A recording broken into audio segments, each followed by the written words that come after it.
এখানে দুজন আন্দোলনরত ছাত্ররা তিনজন আন্দোলনরত ছাত্ররা ছিল, দে আর অলসো ইনজিওর্ড। এবং বিজেপি মহাপরিচালক এবং ডক্টর সাহেবরা তারা ক্রিটিক্যালি একজন ইনজিওর্ড ছিল।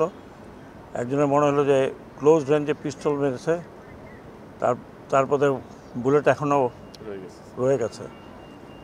তো আমি খুব বেশি কথা বলবো না, কারণ বেশি বললে আবার সমস্যা আছে।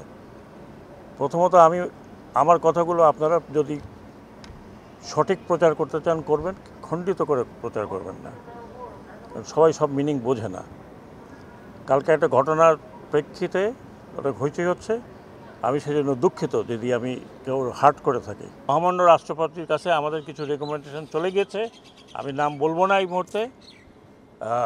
তারপরে তারা উন্মুক্ত থাকবে কি থাকবে না সেটা নিয়ে আলোচনা হবে। বাট আমি আপনাদেরকে অ্যাসুরেন্স দিই, আমি কয়দিন আছে যতদিন থাকি, I will make sure that this culprits are brought into বুক।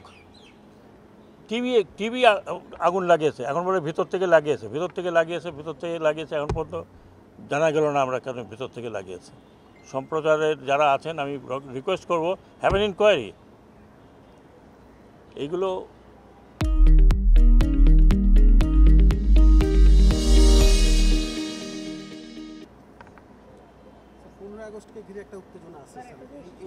সেটা as far as police is concern, এখানে আমাদের সেক্রেটারি সাহেব আছেন। As far as police is concern, আপনাকে আরেকটা কথা বলি, আমি আর নিজের বোস্ট করছি না, আমার অ্যাসুরেন্সে পুলিশ মাঠে নেমেছে। এনাদের কাছ থেকে আমি লিস্ট বের করছি। আবার যাদেরকে অন্যায়ভাবে বের করে দিচ্ছে, যারা এই প্রসেসের মধ্যে ছিল না, আপনি যাদের নির্দেশনা দিচ্ছেন, এখন আমরা বের করার চেষ্টা করছি হুকুমের আসামি। আপনি জানেন আমাকে পুলিশ কি বলছে, যে স্যার এই ইউনিফর্ম পরে আমরা একদিনের জন্য বেরোতে চাই না। আমি বলছি ইউনিফর্ম চেঞ্জ করতে তো সময় লাগে। তো আমি যারা ছাত্র কোটা আন্দোলনের মধ্যে ছিলেন তাদেরকে বলি, আপনারা আমাকে ডিজাইন দিন ইউনিফর্ম এবং ব্যাজ, আপনারা ডিজাইন নিয়ে আসেন যত তাড়াতাড়ি সম্ভব। I want to change this uniform.